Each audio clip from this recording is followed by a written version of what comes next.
Teka muna mga kapatid, magnilay muna tayo.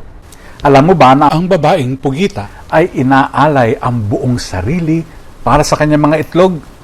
Hindi siya kumakain. Binabantayan niya ito araw at gabi.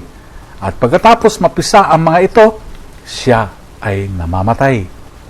Isa ito sa pinakamatinding anyo ng sakripisyong maternal sa kalikasan.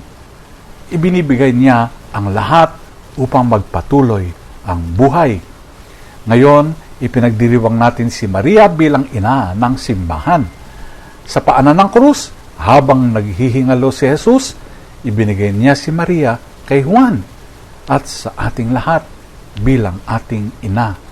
Sa gitna ng kanyang paghihirap, naisip pa rin ni Jesus na tayo ay bigyan ng ina na magiging gabay at kaaliwan natin. Sa aklat ng mga gawa, nakikita natin ang mga apostol na nagkakatipon sa pananalangin kasama si Maria sa upper room. Kahit pagkatapos ng pag-akyat ni Jesus, nanatili si Maria sa piling ng unang simbahan.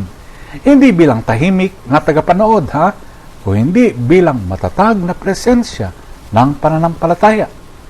Tulad ng pugita, ibinigay ni Maria ang lahat, ang kaniyang katawan, tiwala at pagkaina. Nananatili siya, nagdurusa at patuloy tayong inaalagaan bilang kanyang mga anak. Ang tunay na ina ay hindi lumilisan, lalo na sa oras ng hirap. Ganoon si Maria para kay Jesus at para sa atin.